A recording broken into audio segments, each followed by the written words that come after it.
Ya, terima kasih Anda masih bersama kami di iNews Pagi, masih dengan 4 narasumber kami membicarakan bagaimana persiapan menyambut besok adalah debat pertama.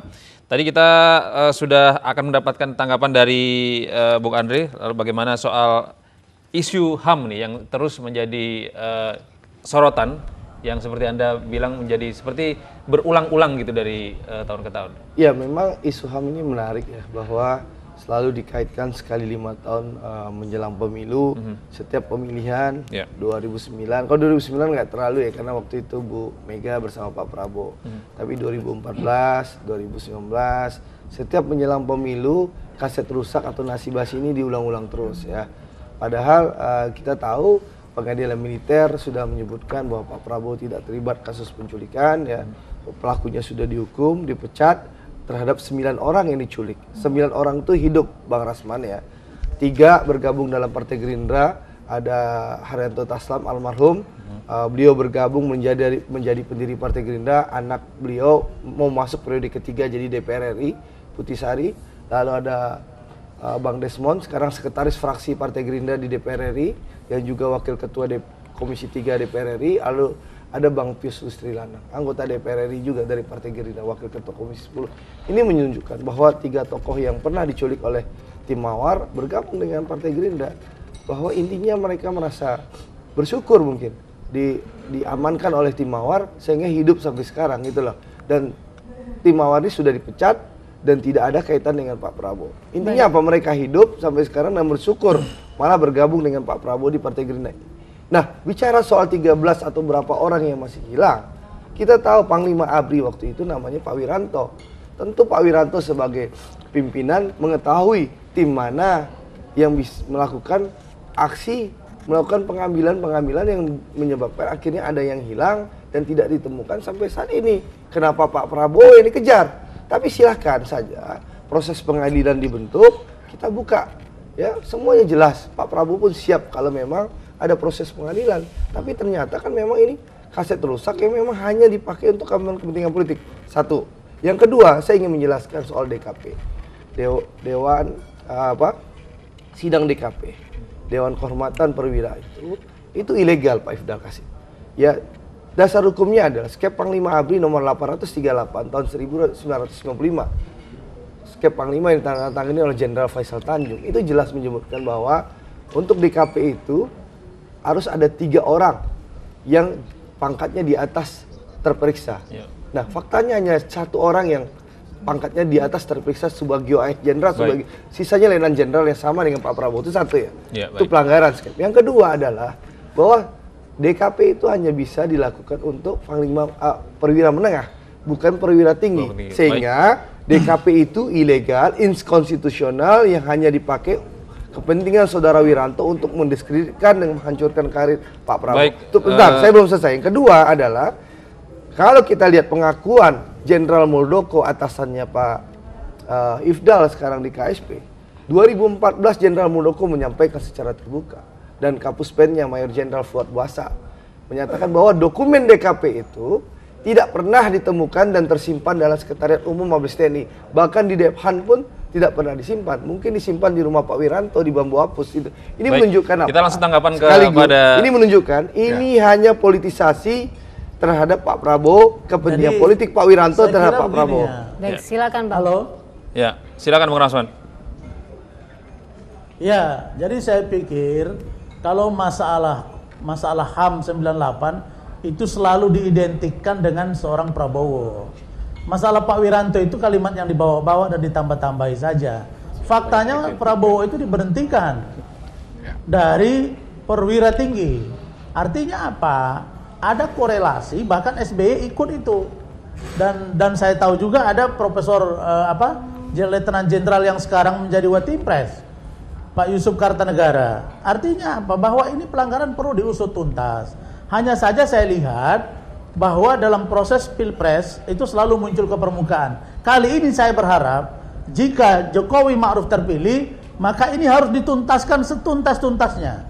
Bentuk tim yang sebenar-benarnya agar dapat diusut keterlibatan apakah pelaku utama itu adalah Prabowo atau Wiranto.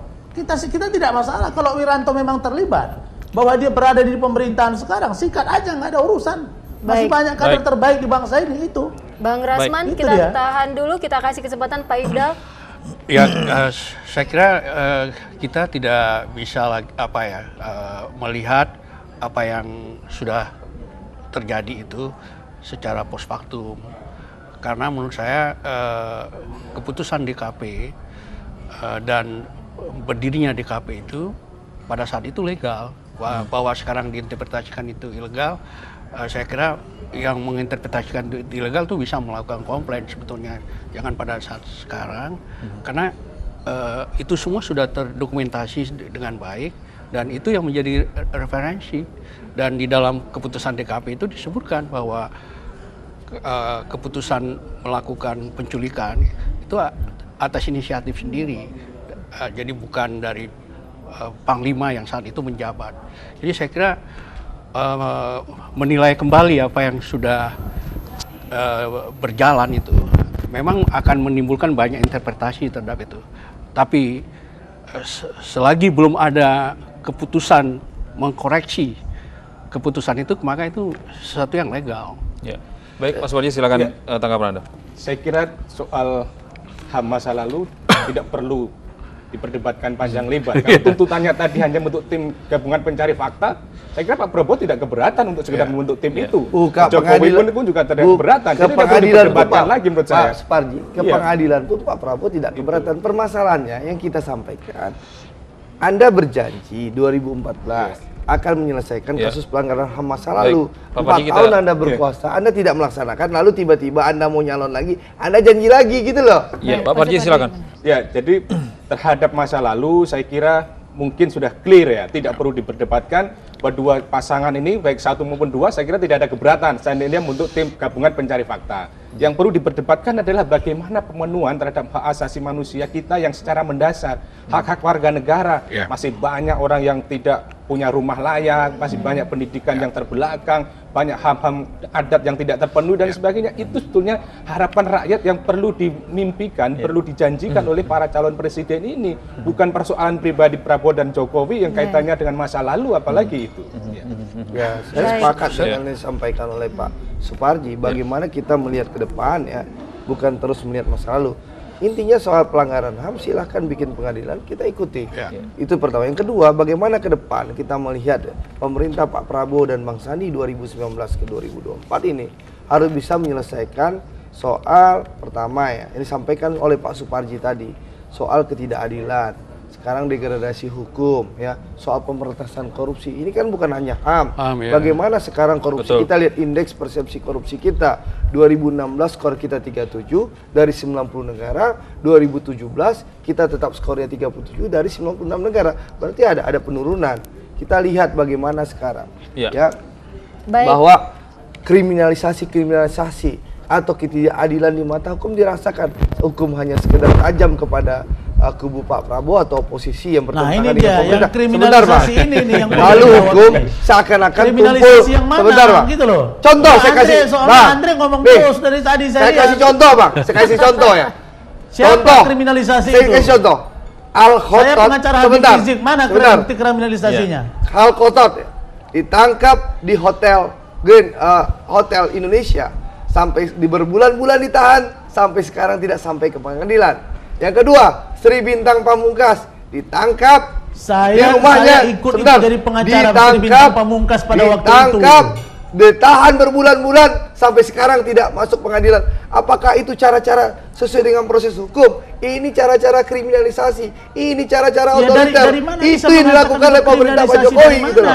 Anda tangkap orang, Anda tahan berbulan-bulan, tapi orang itu tidak sampai proses pengadilan. Baik, coba Pak Ifdal, sebagai mantan ketua Komnas HAM, apakah itu pelanggaran HAM? Anda tangkap orang berbulan-bulan, Anda tidak bawa ke pengadilan. Di KPK saja. Kita jeda dulu. Orang Bung Andre, tahan yang dulu. sudah ditersangkakan 10 bulan baru diproses hukum. Ini ditahan, Bang. Ini ditangkap. Jangan menjustifikasi. Ini ditahan, ini ditangkap, itu loh.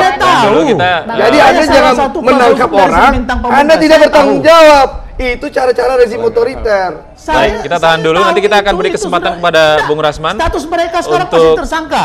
Melanjutkan.